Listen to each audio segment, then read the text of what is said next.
बेटे दोनों बहुत ही शातिर, लेकिन फिक्र करने की कोई बात नहीं। श्रृंगारपुर में हमारे लोग नजर लगाकर बैठे हैं।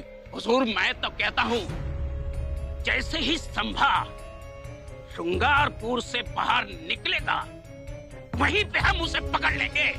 नहीं मुल्ला, हुजूर, जो काम प्यार मोहब्बत से हो जाए उसमें जबरदस्ती करने की जरूरत नहीं।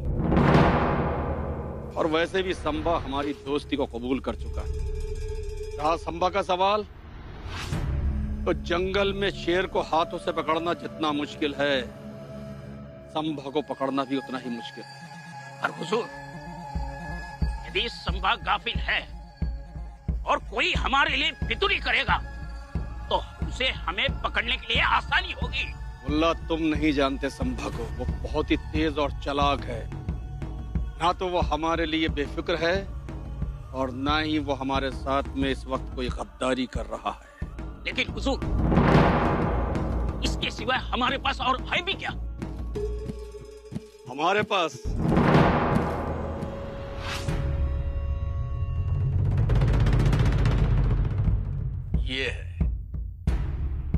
ये है हमारे पास। देखा आपने उत्साह अपने पतिदेव का? अब आप ही देखिए। क्या देखें, पैर जमीन पर नहीं है उनका और मन भी कहाँ लग रहा है किसी चीज पे। धरा बुआ ने उनसे कहा कि नाश्ता कर लीजिए। जानती है उन्होंने क्या कहा? हमें नाश्ता बांध कर दे दीजिए, हम भागते हुए घोड़े पर बैठकर खा लेंगे। कितने बेचैन है ना वो पिताश्री से मिलने के लिए। और पूरी रात नहीं सोए, बस करवट बदलते रहे, कभी इस तरफ कभी उस तरफ।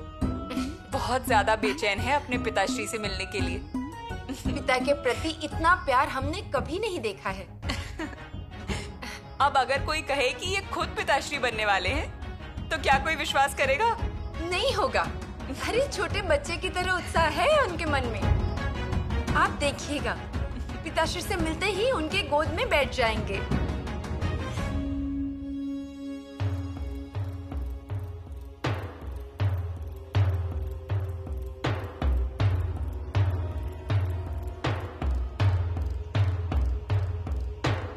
महाराज। शंभू राजा आए?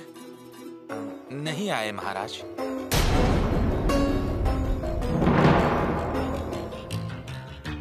जगदम्ब,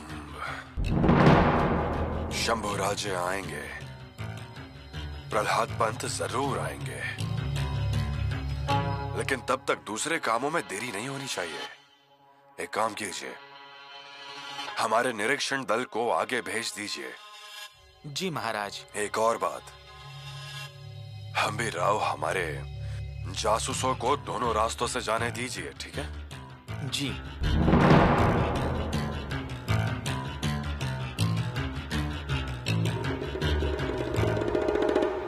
पंत, ऐसा सुनने में आया कि देखरेख का पटक अजिंक्य तारा तक आ गया। क्या ये बात सच है?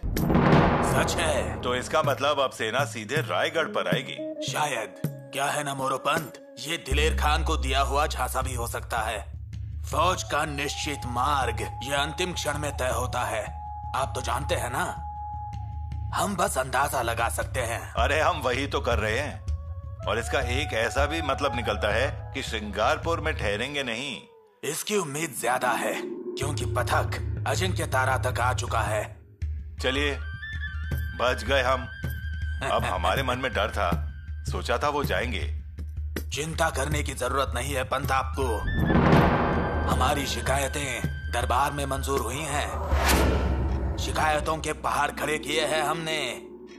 स्वयं महारानी जी के दस्तूर का खलीता रवाना हुआ है।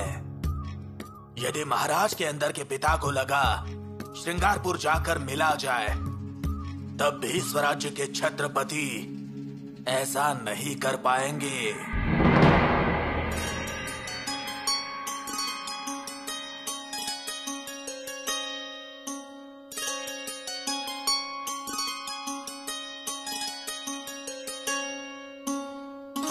अरे, आप अभी तक मंदिर में ही हैं?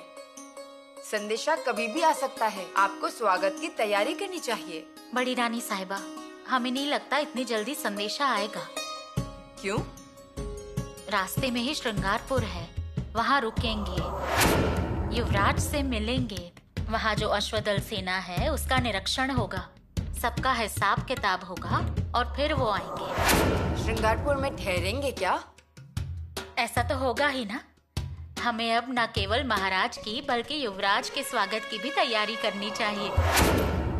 और साथ में बहुरानी भी तो आएंगी। इतना सब कुछ होने के बाद भी पुतला रानी जी, महाराज श्रृंगारपुर जाएंगे मिलने के लिए, ऐसा हमें तो नहीं लगता। बड़ी रानी साहिबा, राजनीति की हवाएं कब बदल जाएं ये कोई कह नहीं सकता। हमारी तरफ से कोई कमी ना रह जाए, इसीलिए ध्यान रखना चाहिए। अरे हम भी तो वही कह रहे हैं। मुहिम जीत के आ रहे हैं महाराज, तो स्वागत की तैयारी भी जोरदार होनी चाहिए कि नहीं?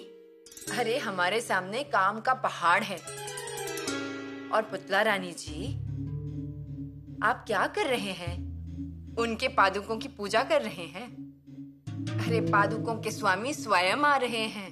हमारा काम हो गया है, कितना ही वक्त लगेगा।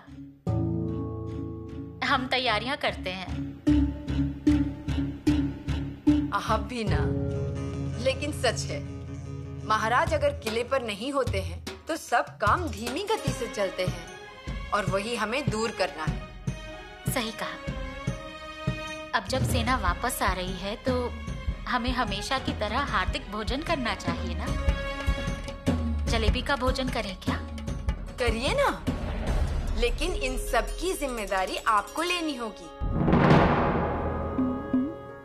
और यही नहीं, भोजन के बाद महाराज शायद दरबार में बैठेंगे, उसकी भी तैयारी करनी होगी। जी, अनाजी पंत से कहकर जो युद्ध में वीरता पूर्वक शहीद हुए हैं या कायम रूप से अपंग या फिर जख्मी हुए हैं, उनके रिश्तेदारों को बुलाएंगे हम। जख्मनामे के दरबार में महाराज खुद उनकी क्षतिपूर्ति करेंगे। पूरे रायगढ़ को सजाते हैं, जगह जगह पर जलपान की व्यवस्था करते हैं, ठीक ना?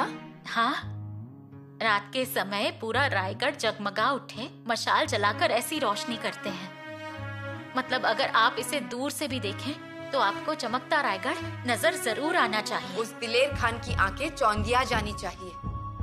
फिर से स्वराज्य की सीमा पर अपने सेना को लाने से पहले उसे इस उज्जवल चमकते हुए रायगढ़ से डर लगना चाहिए।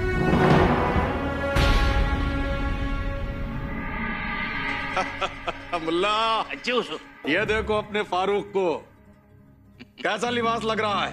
बड़ा जच रहा है उसे।